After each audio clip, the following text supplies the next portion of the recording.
حضرت زید بن عبداللہ اپنے باغ کو پانی دے رہے تھے تو کسی نے جا کے بتایا کہ حضور کا وصال ہو گیا. انہوں نے ایسے ہاتھ اٹھا لیے اور کہا اللہم اذہب بصری حتی لا ارا بعد حبیبی محمد احدا. اے اللہ مجھے اندھا کر دے، میری آنکھوں کی بینائی اچک لے. یہ آنکھیں رکھی ہی اس لیے تھیں کہ تیرے محبوب کو دیکھتا تھا. اب حضور چلے گئے ہیں تو میں نے ان چراغوں کا کیا کرنا ہے. حضرت حسان بن ثابت نے جو اس وقت اشعار کہے، کہتے ہیں کاش کہ کوئی کالا سانپ مجھے ڈنگ مار جاتا اور میں دوسری سانس نہ لیتا.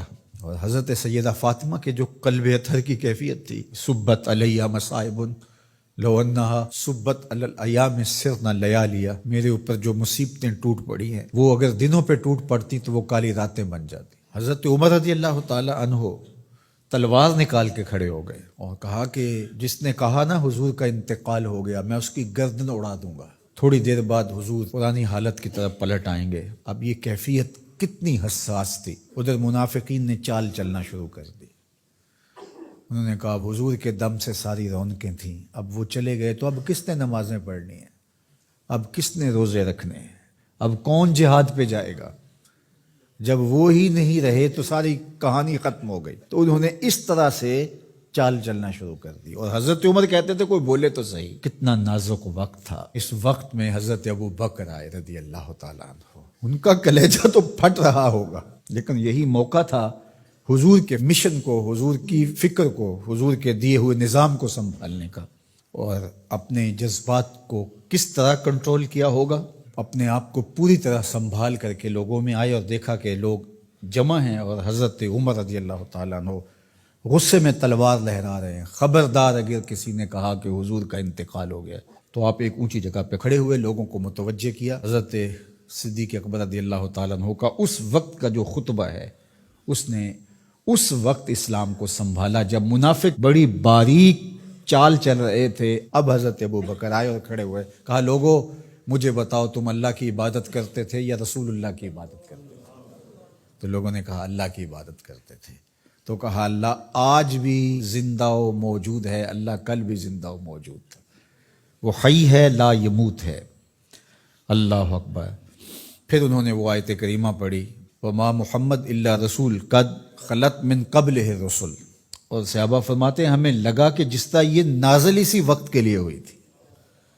اور پھر لوگ سنبھلے اور پھر حضرت سیدنا صدیق اکبر رضی اللہ تعالی عنہ نے اس مشکل وقت دین کو سنبھالا اور پھر حضور علیہ الصلوۃ والسلام کے مشن کے لیے کھڑے ہوئے. لشکر اسامہ بن زید بن حارثہ رضی اللہ تعالیٰ عنہ کو روانہ کیا جا چکا تھا. حضور نے خود روانہ کیا تھا. ابھی جرف کے مقام پر ہی یہ لشکر پہنچا تھا. مدینہ المنورہ سے تھوڑا باہر نکلا تھا کہ حضور کے وصال کی خبر آئی تو یہ واپس آ گئے. تو بعض صحابہ نے کہا کہ اب مدینہ المنورہ کے حالات وہ نہیں رہے، اطراف کے اندر قبائل سر اٹھا سکتے ہیں جو دبے ہوئے تھے. اب حضور کے وصال کی خبر پھیل گئی ہے تو کوئی مدینہ المنورہ پر حملہ نہ کر دے. اور بہترین جنگجو اس لشکر میں شامل ہیں، تو اگر حملہ ہو گیا تو پیچھے سے دفاع نہیں ہو پائے گا. تو لہٰذا اس لشکر کو حکمت یہ ہے کہ روک لیا جائے. حضرت صدیق اکبر رضی اللہ تعالیٰ عنہ نے کہا کہ نہیں، یہ حضور کا روانہ کردہ ہے، جا کے رہے گا.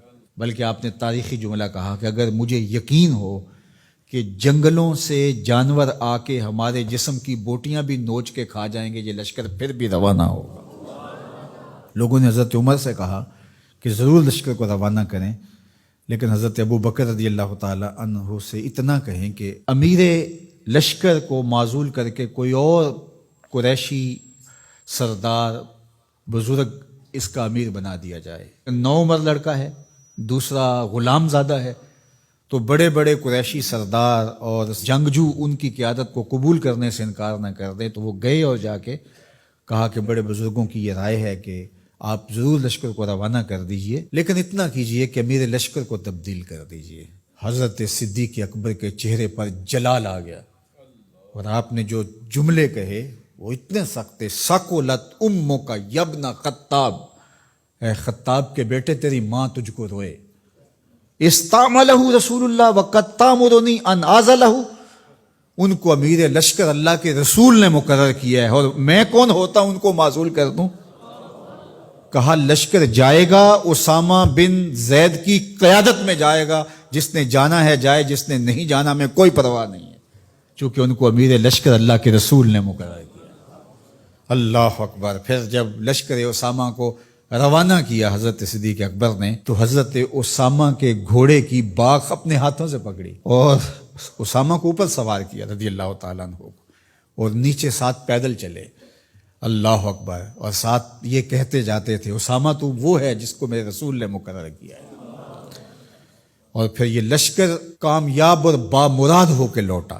تو یہ سیدنا صدیق اکبر رضی اللہ تعالیٰ عنہ کا حضور علیہ السلام کے فیصلوں کو من و عن قبول کرنے کا جذبہ تھا، جس انداز سے انہوں نے حضور علیہ السلام کی فکر پہ پہرا دیا، حضور کی تعلیمات کو اجاگر کیا اور حضور کے فرمان کو حرف آخر سمجھا، اور اس کے بعد انہوں نے اپنی رائے کو وہاں فنا کر دیا۔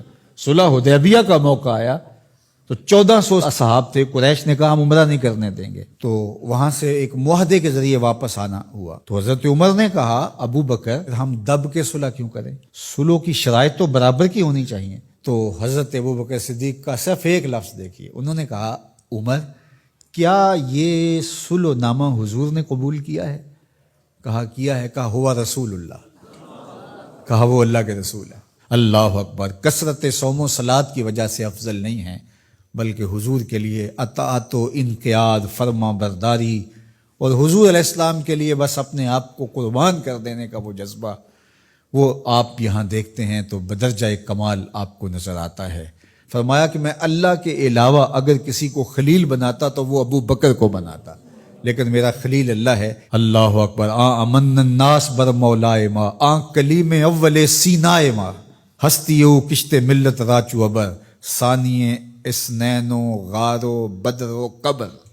دیکھیے کہاں کہاں حضور کی قربت، یہ شک ہووی تے چل مدینے، یہ شک ہووی تے آ تک لے جوڑ مزاراں دا بن یار نبی دیاں یار۔